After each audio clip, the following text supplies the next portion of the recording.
is the liquid of life. We all need it to survive. Water, choose water first. Water, we all know it is precious. Should be enjoyed by all of us. Talking about water, choose water first. Water. This is Warleigh, St. Peter, and on this edition of Water Wednesdays, we're going to show you this new setup. We got a new tank here erected, a new building also which houses a number of the components which will help to alleviate some of those problems with outages that we've been seeing in parts of St. Andrew and St. Thomas.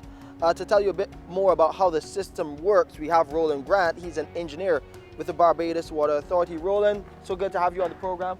Talk to us about this new setup here at Warleigh. Yeah, thank you, Shane. Here at Warleigh, what we're doing is that we are separating two distribution systems, the Shop Hill system and the Rock Hall system. Currently, because of the increased demand over the period of time, like the last 70 years when this reservoir here was first constructed, the pumps are not, they're adequate to supply, but they're restricted in their supply. The solution that we came up with after hydraulic modeling was to separate the two systems, bring the Rock Hall system up here at Rockley, the pump set that is, up here at Rockley, which is what you see, the pump set is in that building there, and a new tank which will feed that pump set.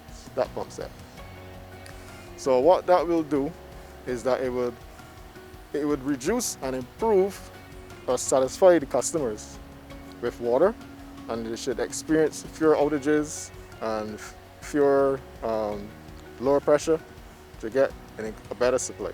Okay, so they'll get better pressure sometime soon. But the tank is still empty, it still has to be clean, it still has to be sanitized. Talk about preparation before we get to that stage where they see, and I'm talking about the customers, see better pressure. Right. Yeah, Shane, you're exactly right. The tank, as you see it there, is brand new. It is empty. All the pipe work has to be connected. Inlet pipes, outlet pipes, and all of our electrical work, the valve electrical control, how the pumps work to supply the reservoir and supply the pump sets, that is. So we will have more control of the Water Authority as to how the water gets into the system. Okay. Right? So this is underground lines you have to put in. You have to pressure test the tank. You have to sanitize the lines, pressure test the lines, commission all of the pumps, commission all the control valves, all the electronics that's involved inside of that building. And so there's a lot of work to be done before we can connect to the system and put it into operation.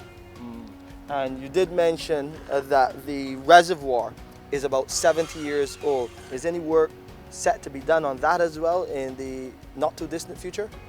Yes, that is one of the tanks that is slated for refurbishment. As I said, it is 70 years old and is in need of refurbishment. That will be another project in the future. Okay. For this area. So when you talk about the work to be done with the tank that has to be sanitized, there's some mains to be laid. What type of timeline are we talking about? Because I know that's a consistent question we get from customers. How long will these improvements take before they can see some improvement in that water supply? We are looking at a few months down the road, barring no other setbacks. And of course, weather permitting. Weather permitting, or anything that we haven't seen. We are looking at sometime around, let's say, the end of May of this year. Okay. So as far as that is concerned, we will continue to monitor developments here at Warleigh and St. Peter. And of course, we have Roland on the job, and he will continue to update us. And you'll get that update first here on Water Wednesdays. To view this or a previous episode again, please visit our website, www.barbadoswaterauthority.com. You can go to our Facebook and Instagram pages. We have loads of content and additional information there, or just type Water Wednesdays in YouTube. You can watch this program there.